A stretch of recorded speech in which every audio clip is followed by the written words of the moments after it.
Mit navn er Svend David, jeg er direktør her fra Harbo. Harbo, ja. Jeg vil gerne have et møde med jer, fordi jeg er lidt stor og vil gerne investere i Harbo. Ja, vi har et møde her kl. 2, og det er med Rusland, min gode højre hånd, kan man sige, som er inden for marketing. Okay. Så du skal bare følge mig, og så sidder mig og Rusland herovre. Ja, og det er så lige herinde, hvor vi har vores rum. Det går bare til plads, skal vi se. Der er en sæde her. Kan du bare til plads? Yes, tak for mig. Der er også ikke bare her, hvis det er. Ja. Og jeg vil lige til Rusland. Og så det er jo. Det er jo.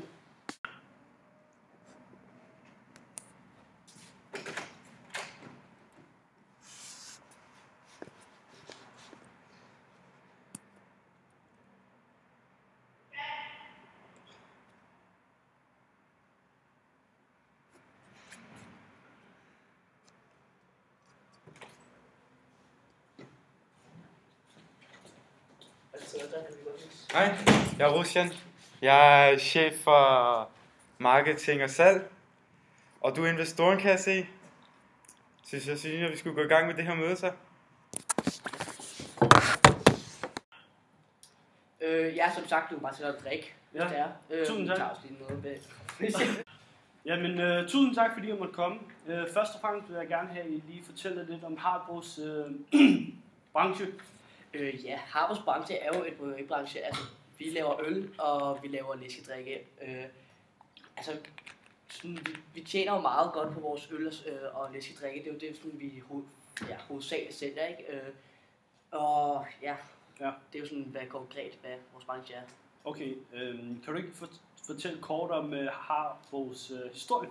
Jo, historien er jo sådan set, at i 1883 blev Harbo grundlagt af 3 personer, som er både en Harbo og købmand Jørgen Lotz. Harbo har gennem årene været meget mellem og en levende udvikling og har nået en klasse som Skandinaviens næststørste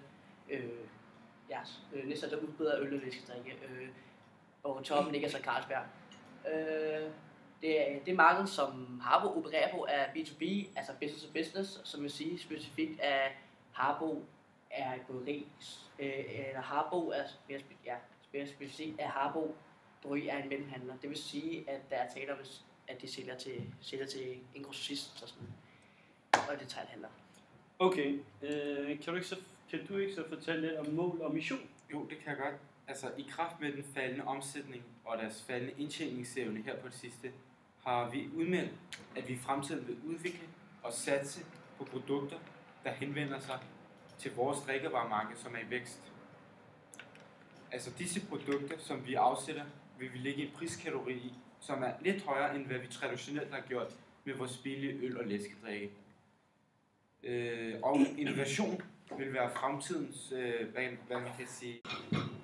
Altså mig og Rutten synes, det kunne være rigtig spændende, hvis du fortalte sådan lidt om konkurrenterne, så vi kunne vide, at du interesserede dig sådan for firmaet. Altså, jeg ved jo, at jeres største konkurrenter er Carlsberg og Royal Unibrew, som er nogle bryggerier, som også brygger øl og læskedrik, som jeg. Andet ved jeg ikke, som sagt. Jamen det er jo så delvis rigtigt. Altså Carlsberg og Royal Unibrew dominerer markedet inden for læskedrikke. De er øl og læskedrikke, og de er så aktører til sammen og har et markedshandel på cirka 74%, mener det er, og hvor Carlsberg repræsenterer de 64%. Og i år 2000 var der i Danmark 19 bryggerier, mens i år 2007 var der hele 105 bryggerier på markedet. Det er en rimelig stor stigning, kan man så sige. Altså, vil jeg sige, lige siden ølmarkedet, siden finansloven i 2004 og Konkurrencestyrelsens løbende indgreb, at ølmarkedet bliver mere koncentreret og kan i dag betragtes som en differentieret oligopol. Udbuddet af øl er enormt, og der er lige så stor forskel på de enkelte produkter. På markedet af discountøl antages det, at graden af præferencen er meget lille. Det medfører, at der er en meget lav kundeloyalitet i den discountprodukter. Oftest udelukkende bliver solgt på baggrund af prisen og ikke så meget kvaliteten af produktet. Og det kan man roligt sige om Harbo, da størstedelen af vores produkter er discount læskedrik og øl. Yes, men jeg vil gerne have lov til at fortælle jer lidt om jeres værdikæder, som jeg har været hjemme og analysere og læst om, hvis det er i orden. Jamen, det er helt fint med os. Ja, altså vi har lavet en værdikæde, som vi gerne vil have dig til sådan, og lige forklare lidt ud for os, så vi ved, at du ved noget om vores værdikæde, og du ved noget om vores firma og virksomhed. Så det vil være rart, at du kan fortælle lidt om det, som forholder sig til vores virksomhed selvfølgelig. Ja, du kan bare gå i gang, hvis det er. Først og fremmest vil jeg gerne fortælle, at vi har en værdikæde for, at vi kan differentiere os i forhold til andre virksomheder. Og så I kan finde jeres kernekompetencer. Yes, lad os komme i gang. Lad os starte med støtteaktiviteterne. Infrastruktur. Det er, hvilken vej firmaet går. Og så har vi HR, Human Resources. Det er for eksempel jer, det er personalet. Der er en chef, og der er det ene og det andet chefer, og det helt tredje. Men det er i hvert fald personalet. Så har vi noget teknologi. Det er for eksempel bryggeriet har brug for nogle maskiner, og de her maskiner, det er så den her teknologi. Ja. Og så har vi så indkøbet, og indkøbet det er for eksempel teknologien, som kan være et indkøb, og råvarerne, som også er et andet indkøb. Lad os gå videre til de primære aktiviteter. Først og fremmest er der indgående logistik.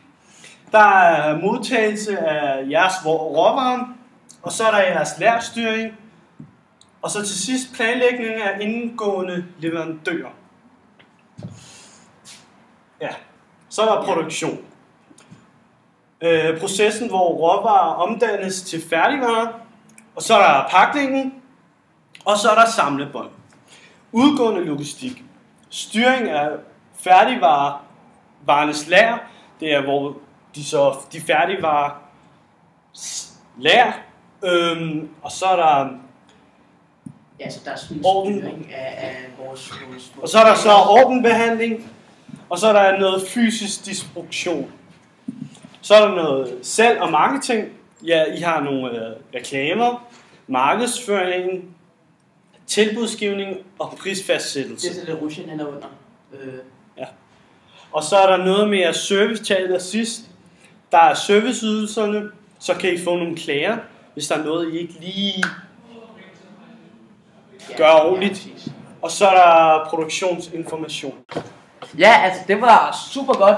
Du kom ind på vores virksomhed, sådan, hvad vores hele system er. Og ja, det kunne jo slet ikke gjort bedre, så jeg synes, vi skal gå tilbage til business. Yes! Og nu vil jeg gerne lige vise dig en PLC-model over vores discounter, som vi har haft i mange år. Her, så vi kan se her i starten, at det ikke var selv udbredt i hele Danmark, og at danskerne ikke har særlig stor kendskab til billigt øl. Men så da de begyndte at få kendskab til det, blev det rigtig populært. Og det kan vi også her, at på det her tidspunkt kommer vi ind i vækstperioden. Men så begynder sådan som Royal Unibrew og Carlsberg at lave måske ikke lige så dyre øl, som de gjorde før. Og det ramte også hårdt, for da de havde et bedre kvalitet end os, så gik vi i en stavne salg her i modningen, og så senere hen. Og da vores øl er stadig meget populært i Danmark, så er vi ikke rigtig kommet ind i en nedgangsfase endnu, som vi er meget stolte af, da mange store virksomheder eller produkter går ned i den her periode.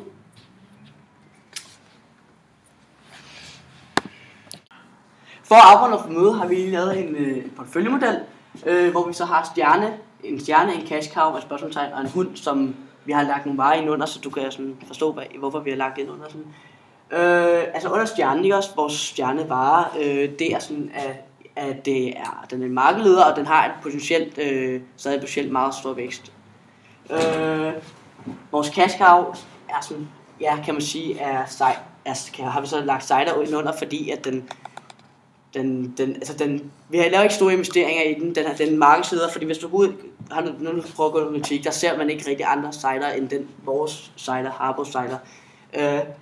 Ja, så det er sådan set den, der markedsleder det hele.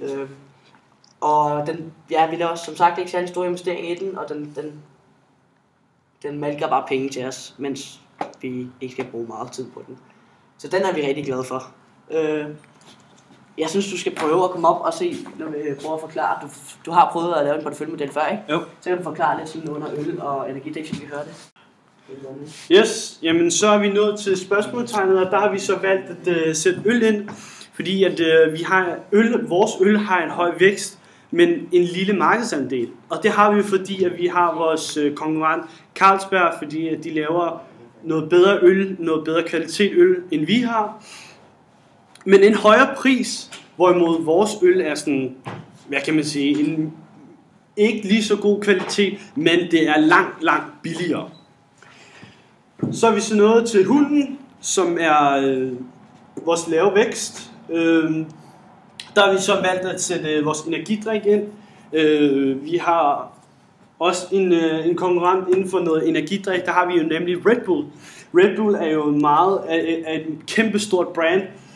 Og vores energidrik, som er Hustler og X-Ray, der er ikke så mange, der gider at købe vores energidrik, fordi at der er Red Bull. Så derfor har vi en lav vækst inden for vores energidrik. Jamen det var så det, vi havde for at fremlægge for dig. Jamen, jeg tror faktisk også, jeg har det, jeg skal have. Så jeg vil sige tusind tak for det her møde. Ja, altså vi synes også, det var et rigtig, rigtig godt møde, og vi håber selvfølgelig, at du vil samarbejde med os, fordi vi kan mærke sådan, det vil blive godt, hvis det kunne det. Ja. Vi hørte så også, du sagde vi deroppe, eller vores firma, ja, som du talte med som dit eget firma, og det synes jeg var meget dejligt. Ja. Altså, som du gerne. Der er også nogle ting, jeg skal tænke over, og ja, så vil jeg vel bare, så ringer jeg nok snart som muligt. Ja, okay, det lyder sgu fornuftigt. Yes, Jamen, tak for det. Tak for det. Ja. Nu, vi finder den bare ud af døren, hvis det er. Jo.